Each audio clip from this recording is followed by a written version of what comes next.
Good evening, folks. Just for a change, I'm going to move away from property for a video. This is about coal mining. And if you haven't heard, Nigel Farage's big pitch for winning the elections in Wales is to reopen coal mining in Wales and get the blast furnaces working again. So I thought I'd do a little video on the pros and cons of this, because yes, there are pros, but also there are cons. So it's a complex issue to start with, and significant debate has already happened about this in the past, and it has potential drawbacks and benefits. Historically, coal mining used to be the centre of the Welsh economy and its identity, but its decline has left a legacy of social, economic and environmental challenges. You know, the loss of jobs, loss of communities, the old slag heaps, polluting, slippage, etc. So the pros of opening coal mines again are job creation. There's potential there, isn't there? Proponents argue that reopening coal mines could create new jobs, particularly in areas that have experienced high unemployment since the industry decline. This could provide economic regeneration for communities historically reliant on coal. I think you have to remember, though, these coal mines, most of them closed sort of 80s and 90s, so just bear that one in mind. Energy security and domestic supply. Some suggest domestic coal production could enhance energy security, reducing reliance on imported coal, especially for specific industrial uses like steelmaking, because Nigel Farage has said he wants to open the blast furnaces as well. Though modern steelmaking is moving towards electric arc furnaces, and that's the key, which use scrap. Welsh coal is known for its high value characteristics, which could serve a niche market. In fact, there are a couple of mines, I think there's about 4 or 5 mines still open in private ownership, producing the best coal they've got, which is emphasised as the most top quality coal you can get. So economic benefits for local areas.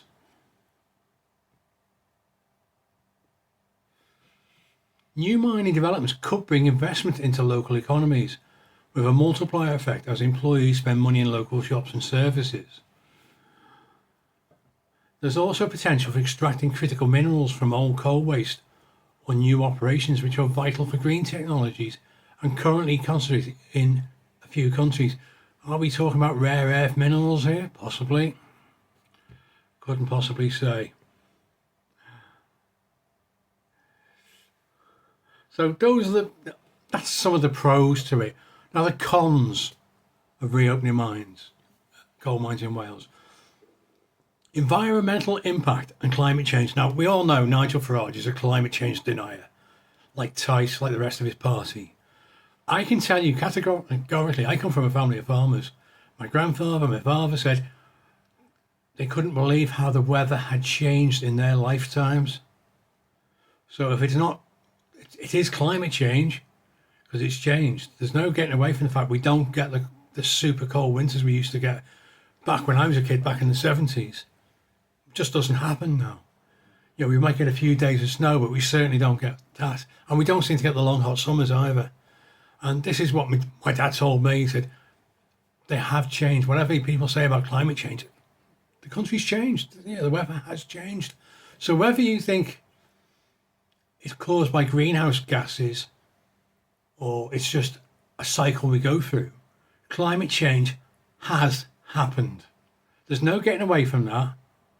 Look historically back through the records on weather, you will see that it has changed over the period of time. We got a more unsettled, more temperate climate. Simple. So whatever's caused it is a moot point. It's changed. Greenhouse gas emissions. So burning coal releases significant amounts of carbon dioxide and other greenhouse gases, directly contributing to climate change. And this is scientifically backed.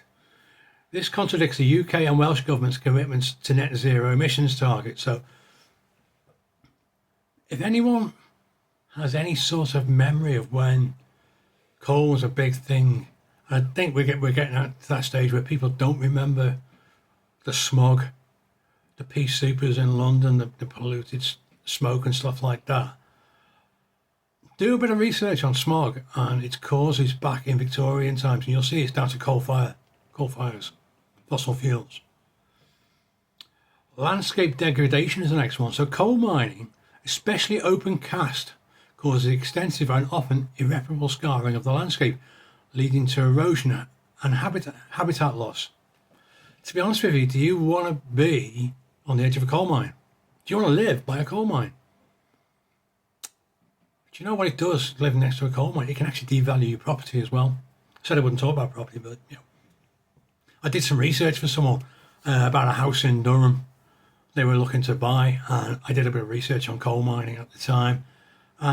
It can significantly devalue your house if you live next to a coal mine, a pit entrance, or anywhere that's prone to subsidence, because obviously if you've mined throughout it, if it's shallow mining, then there's potential for cave-ins and ground giving way. And this can seriously devalue your house. And it can also make it difficult to insure for certain things. Water pollution, so acid mine drainage, I hadn't heard of this before, I did a little bit of research, is a serious problem where water reacts with sulfur-bearing minerals, creating highly acidic water with toxic heavy metals that can contaminate ground and surface water, harming aquatic life. And don't forget, groundwater, surface water drains through, eventually becomes drinking water. What we drink comes out of our taps. So there's an ongoing cost there, because if we start doing that and the water gets polluted, then you got to clean the water up before you drink it. Air quality. Mining operations contribute to air pollution through particulate emissions. So they're talking about dust, respirable dust. I used to work I was a branch health and safety officer for Unison, and I represented at local, regional and national levels on committees, getting consulted on all sorts of government documentation, regional policies, governmental policies on health and safety. And particulate emissions are a big thing. MDF dust is one. Asbestos is a particulate emission. So anything you can breathe in, diesel fumes, whatever, they're particulate. They are particulate emissions, and they can cause harm. They can cause cancer. As you see, I'm mostly not a fan of reopening coal mines, but I'll give you the pros first, and these are the cons. Biodiversity loss. Clearing land for mining destroys habitats and can have a cascading negative effects on entire ecosystems. And finally, economic viability and modern industrial strategy.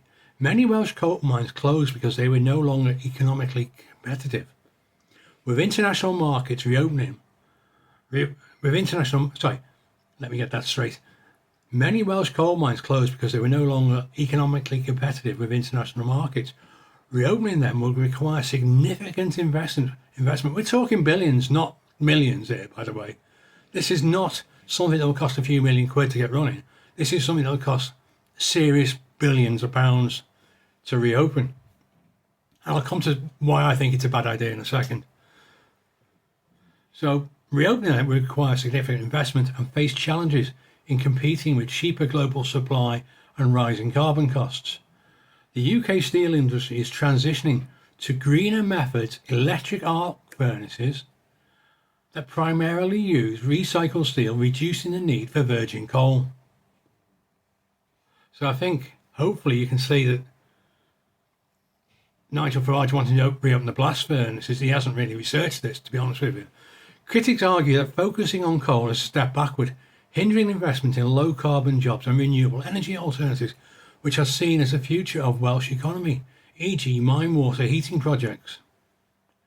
Numbers of new jobs created by open-cast mines are often exaggerated, and many may be temporary or filled by transfers rather than truly new local employment. I'll come to something else about this in a minute as well.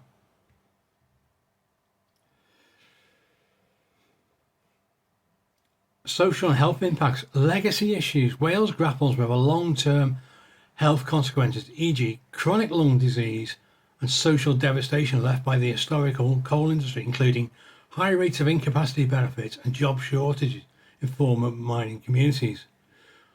Health concerns. Living near open cast operations can lead to physical and mental health issues due to noise, dust and visual impact. Do you really want to live next to a mine? Most probably not. Yeah. Community cohesion. Commuting to jobs outside former industrial areas can erode strong community networks. I'm not sure how that one fits in, but this is to come up in the research. I think the thing about coal mining before, there were strong communities because they were coal mining communities.